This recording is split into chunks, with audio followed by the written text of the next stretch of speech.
નમસ્કાર વિદ્યાર્થી મિત્રો, ધોરણ 12 કોમર્સ વિષય છે આંકડાશાસ્ત્ર. એમાં ચેપ્ટર 3 સૂર્યક નિયત સંબંધ એનો આજે આપણે અભ્યાસ કરવાનો છે. અગાઉ ચેપ્ટર 1 સૂચકાંક, ચેપ્ટર 2 સૂર્યક સહસંબંધ એનો તમે અભ્યાસ કર્યો હશે. હવે ચેપ્ટર 3 સૂર્યક નિયત સંબંધ આ ચેપ્ટર તૈયાર કરતો પહેલો તમને ચેપ્ટર 2 એટલે કે સૂર્યક સહસંબંધ એ ચેપ્ટર તમને આવડવું જોઈએ. એના તમામ સૂત્રો તમને આવડવા જોઈએ, તો જ તમને ચેપ્ટર 3 સૂર્યક નિયત સંબંધ ઇઝીલી આવડી જશે. જે ચેપ્ટર 2ના સૂત્રો છે એ સૂત્રો ઉપરથી જ આપણે સૂર્યક નિયત સંબંધના દાખલા ગણવાના છે. માત્ર ને માત્ર ખાલી નહિવત એમાં ફેરફાર કરી અને પછી એના દાખલા અહીંયા ગણવાના છે. એટલે જો તમે ચેપ્ટર 2નો અભ્યાસ ના કર્યો હોય તો આ ચેપ્ટર તમને સારી રીતે આવડશે નહીં.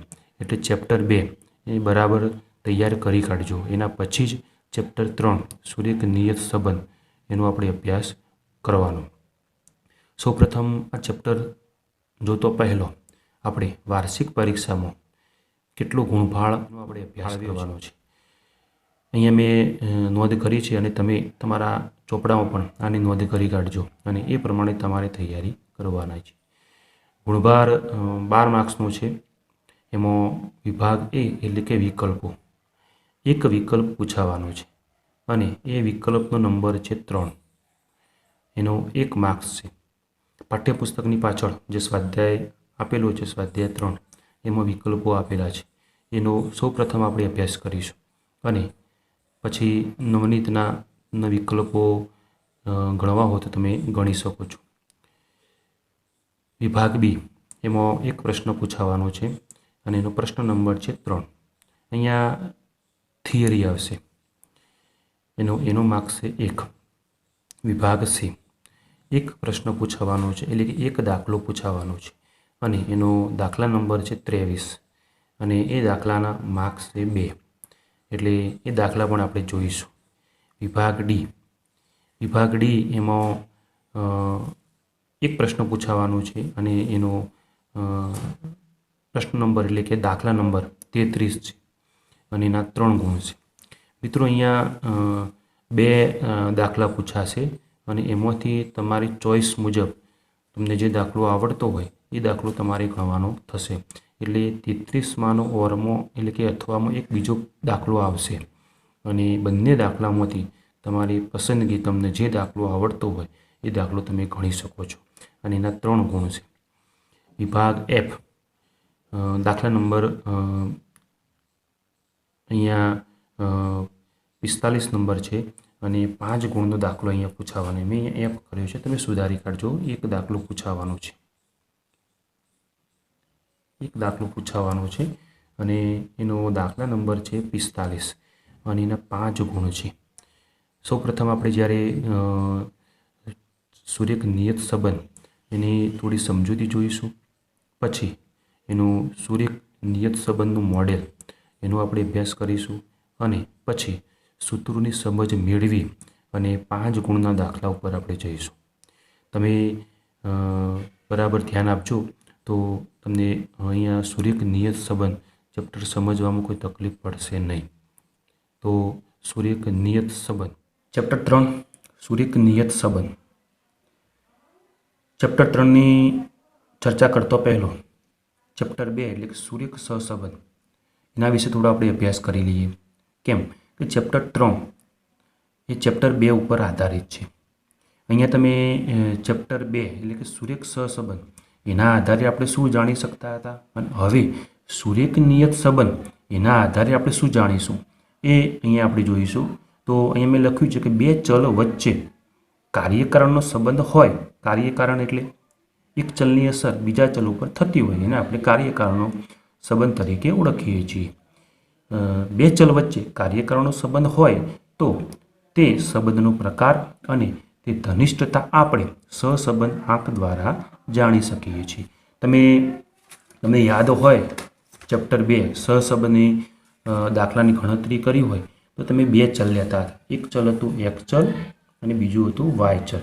ઓકે, અહીંયા એક્સ ચલમાં તમે જુદી જુદી માહિતી દર્શાવતા હતા, એ પ્રમાણે વાય ચલમાં તમે માહિતી દર્શાવતા હતા.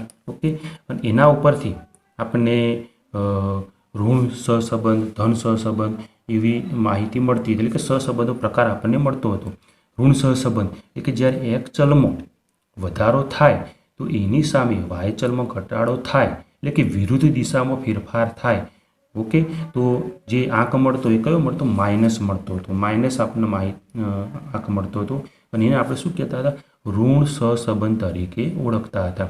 એ જ રીતે જ્યારે એક્સ ચલમાં વધારો એટલે કે વધારો થાય તો વાય ચલમાં પણ વધારો થાય, એક ચલમાં ઘટાડો થાય તો વાય ચલમાં ઘટાડો થાય. તો આ કેવો સીધો ફેરફાર જોવા મળતો હતો. ઓકે, અને અહીંયા જે આપણને આંક મળતો હતો તે ધન મળતો હતો, એટલે આપણે એને શું કહેતા હતા? ધન સહસંબંધ તરીકે ઓળખતા હતા.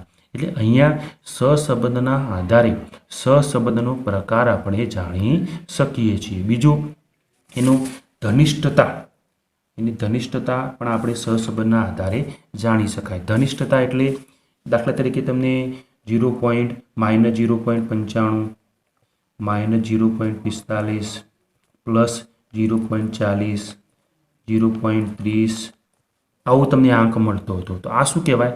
ધનિષ્ઠતા. એટલે અહીંયા સહસંબંધના આધારે આપણે બે ચલ વચ્ચે સહસંબંધ છે. ઓકે, એના ઉપરથી આપણે સહસંબંધનો પ્રકાર અને સહસંબંધ એટલે કે એની ધનિષ્ઠતા આપણે જાણી શકતા હતા. પરંતુ એક ચલમાં થતા ફેરફારની અસર બીજા ચલ ઉપર કેટલી થાય છે તે જાણવા નિયત સંબંધની જરૂર પડે છે. એટલે કે અહીંયા એક ચલની અસર બીજા ચલ ઉપર કેટલી થાય છે એ જાણવું હોય તો આપણને નિયત સંબંધની જરૂર પડશે. એટલે અહીંયા તમે જોયું છે એક ચલમાં તમને 5 વર્ષના અથવા 10 વર્ષના તમને ઓકડા આપી દેતા હતા, બરાબર, અને વાય ચલના પણ તમને એ પ્રમાણે ઓકડા આપી દેતા હતા અને બંને વચ્ચેનો તમે સંબંધ જાણી શકતા હતા. ઓકે, પરંતુ જ્યારે અહીંયા 4 વર્ષના ઓકડા આપેલા હોય, વાય ચલમાં પણ 4 વર્ષના ઓકડા આપેલા હોય, એના ઉપર એ સંબંધ તમે જાણી શક્યા. ઓકે, હવે વર્તમાન એટલે કે ચાલુ વર્ષે 5મા વર્ષે એક ચલના કોઈ ઓકડા આપેલા હોય, એના ઉપરથી વાય ચલમાં કેટલો ફેરફાર થશે, બરાબર, એનું અનુમાન કરવું હોય તો એ માટે આપણે નિયત સંબંધની જરૂર પડશે. એટલે અહીંયા તમે જોયું કે સહસંબંધ એ ભૂતકાળની વાત કરે છે. ભૂતકાળમાં તમને જે માહિતી આપેલી હોય એના ઉપરથી તમે બંને ચલ વચ્ચેનો સંબંધ જાણી શકો છો.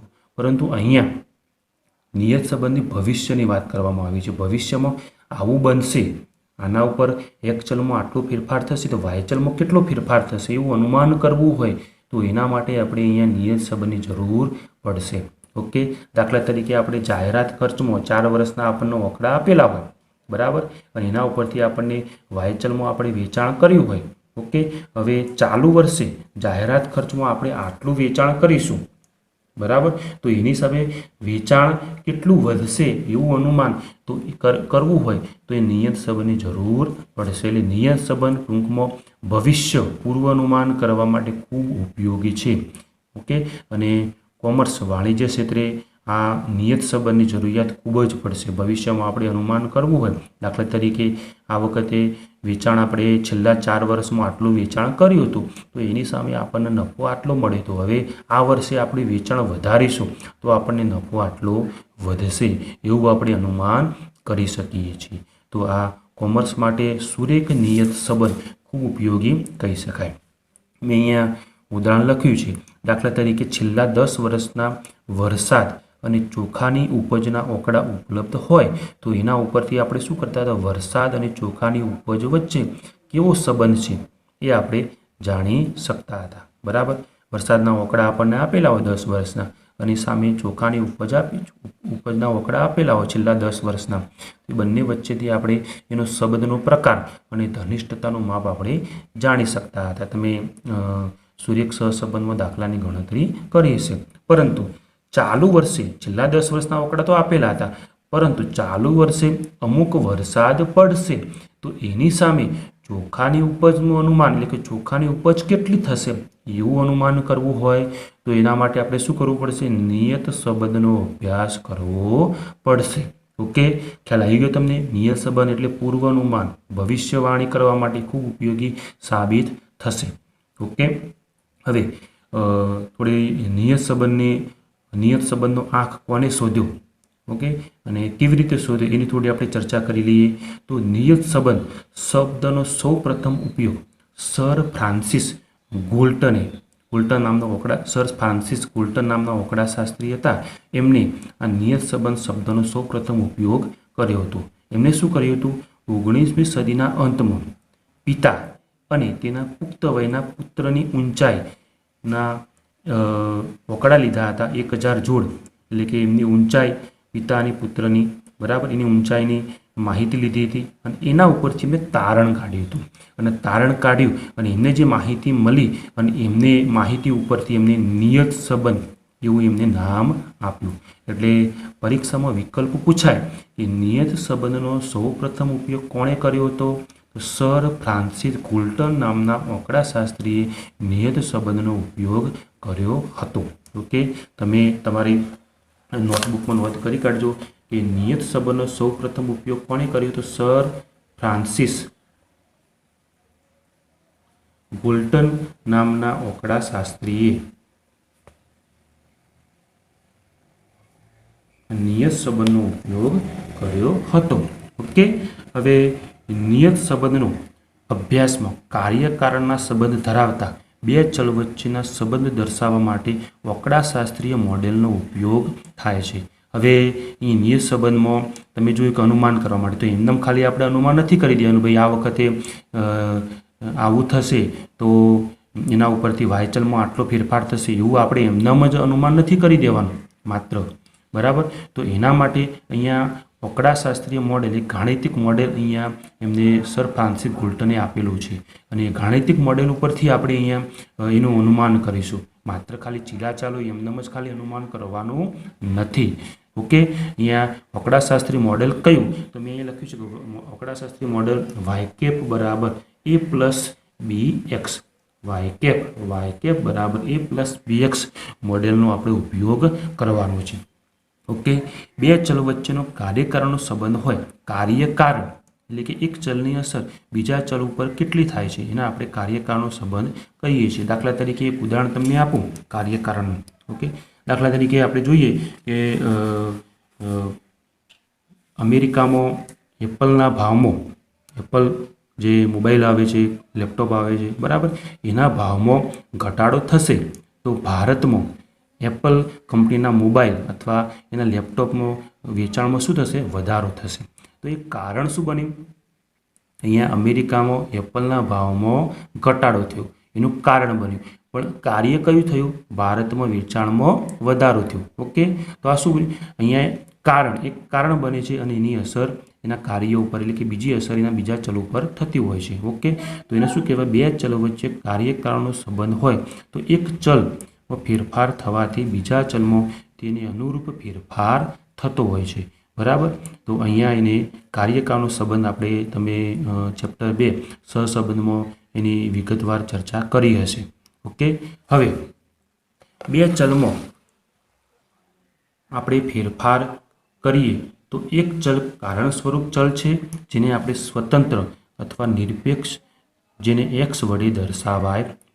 જે ચલ, બે ચલ આપેલા હોય, એક એક્સ ચલ આપેલું હોય અને બીજું વાય ચલ આપેલું હોય, બરાબર. એક ચલ એટલે કે જે ચલમાં આપણે ફેરફાર કરીએ છીએ. દાખલા તરીકે અહીંયા ઉદાહરણ આપું કે પેટ્રોલના ભાવમાં વધારો, બરાબર, પેટ્રોલના ભાવમાં વધારો આપણે કરી શકીએ છીએ. ઓકે, તો એ શું કહેવાય? એક્સ ચલ, એ સ્વતંત્ર છે. ઓકે, તો એને આપણે એક્સ વડે દર્શાવી શકીએ છીએ. પેટ્રોલના ભાવમાં દાખલા તરીકે અહીંયા ઉદાહરણ આપું તમને કે પેટ્રોલનો ભાવ 80 રૂપિયા હોય અને એનો 150 રૂપિયા 150 રૂપિયા કરી દેવામાં આવે તો એના વેચાણમાં શું થશે? ઘટાડો થશે. જે ખોટા આપણે બાઇકો લઈને વટા મારતા હશું તો શું થઈ જશે? બંધ કરી દઈશું. એટલે વેચાણમાં શું થશે? એનો ઘટાડો થશે. અહીંયા પેટ્રોલના ભાવમાં આપણે ફેરફાર કરી શકીએ છીએ અને કેવું ચલ છે? સ્વતંત્ર છે, બરાબર, બીજા ઉપર આધારિત નથી, બરાબર. એના આધારે બીજા ચલ ઉપર ફેરફાર થાય છે પણ એને બીજા ઉપર આધાર રાખતો નથી. તો એ ચલને આપણે શું ચલ તરીકે દર્શાવીશું? એક્સ ચલ તરીકે દર્શાવીશું. ઓકે, તો જે ચલમાં આપણે ફેરફાર કરી છીએ તે ચલને કારણ સ્વરૂપ ચલ છે, જેને સ્વતંત્ર અથવા નિરપેક્ષ ચલ તરીકે ઓળખીએ, જેને આપણે એક્સ વડે દર્શાવવામાં આવે છે. બીજું અહીંયા મેં લખ્યું છે કે કારણ સ્વરૂપ ચલમાં ફેરફાર કરવાથી કાર્ય સ્વરૂપ ચલમાં ફેરફાર થાય છે. તો કાર્ય સ્વરૂપ ચલને આપણે આધારિત અથવા સાપેક્ષ, જેને વાય વડે દર્શાવવામાં આવે છે. અહીંયા મેં એક્સ ચલ જે કારણ સ્વરૂપ, બરાબર, પેટ્રોલના ભાવમાં મેં શું કરી કાઢ્યું? વધારો કરી કાઢ્યો. તો એની અસર ક્યાં થઈ? વાય ચલમાં થઈ. બરાબર. એનો આધાર કોના ઉપર છે? અહીંયા એક્સ ચલ ઉપર આધાર રાખે છે. બરાબર. અને એના ઉપર આપણે કોઈ સ્વતંત્ર, એના ઉપર આપણે ફેરફાર કરી શકતા નથી. એ જાતે એટલે કે એક્સ ચલ ઉપર આધાર રાખતું હોય છે. બરાબર. એ આપણે એમાં ફેરફાર કરી શકતા નથી. એક્સ ચલમાં આપણે ફેરફાર કર્યો તો એની અસર શું થઈ? વાય ચલમાં ફેરફાર થયો. એની આધાર કોના ઉપર રાખ્યો? વાય ચલ ઉપર આધાર રાખ્યો. પેટ્રોલના ભાવમાં મેં વધારો કર્યો તો વેચાણમાં શું થયું? ઘટાડો. વેચાણમાં ઘટાડો થયો. ઓકે. એની અસર શું થઈ? અહીંયા વાય ચલ ઉપર ફેરફાર થયો. એ જ રીતે અહીંયા હું કહું કે ખર્ચમાં હું ઘટાડો કરી દઉં તો સામે એની બચત શું થશે? વધશે. એ ખર્ચમાં મેં ઘટાડો કર્યો, બરાબર. એની અસર શું થઈ? બચતમાં ફેરફાર થયો. ખર્ચમાં ઘટાડો કરે તો બચતમાં શું થયો? વધારો થયો. વેચાણ, અહીંયા હું વેચાણમાં વધારો કરીશ, બરાબર. ધંધાકીય એકમમાં વેચાણમાં વધારો કરીશ, બરાબર, કારણ સ્વરૂપ. તો એની અસર ક્યાં થશે? નફામાં થશે. નફો શું થશે? વધશે. ઓકે. તો આ શું કહેવાય? એક્સ ચલ એ સ્વતંત્ર ચલ કહીએ છીએ, બરાબર. એ આપણે ફેરફાર કરી શકીએ છીએ, બીજા ઉપર આધાર રાખતું નથી. અને વાય ચલ એ આધારિત છે. કોના ઉપર આધાર રાખે છે? એ એક્સ ચલ ઉપર આધાર રાખે છે. એ કાર્ય સ્વરૂપ છે, બરાબર. તો એને આપણે શું કહીશું? આધારિત ચલ, સાપેક્ષ, જેને આપણે વાય વડે દર્શાવી શકાય. ઓકે. ખ્યાલ આવી ગયો? કાર્યકારણનો સંબંધ એટલે શું? એક્સ ચલને આપણે કારણ સ્વરૂપ સ્વતંત્ર ચલ, નિરપેક્ષ ચલ તરીકે દર્શાવીશું. પછી વાય ચલ, જેને આપણે સાપેક્ષ ચલ, આધારિત ચલ, કાર્ય સ્વરૂપ તરીકે આપણે એને દર્શાવીશું. આ એ થોડું પ્રાથમિક માહિતી તમે તમારા જોડે રાખજો, તો એના ઉપરથી દાખલા ગણવામાં આપણને મજા આવશે. હવે મેં આગળ તમને ચર્ચા કરી સુરેખ નિયત સંબંધ મોડલ, જે આપણે જોઈ ગયા. વાય કેપ બરાબર એ પ્લસ બીએક્સ. તો નિયત સંબંધ મોડેલમાં સાપેક્ષ ચલ વાયને નિરપેક્ષ ચલ એક્સના કોઈ યોગ્ય ગાણિતિક વિધેય દ્વારા રજૂ કરવામાં આવે છે. અહીંયા જે નિયત સંબંધનું મોડેલ છે એને આપણે ચોક્કસ ગાણિતિક મોડેલ દ્વારા રજૂ કરીશું. જો બે ચલ વચ્ચેનો સંબંધ સંપૂર્ણ સહસંબંધ હોય તો નિયત સંબંધ મોડેલ વાય બરાબર એ પ્લસ બીએક્સ તરીકે લઈશું. સંપૂર્ણ સહસંબંધ હોય ત્યારે એને આપણે વાય બરાબર એ પ્લસ બીએક્સ તરીકે લઈશું.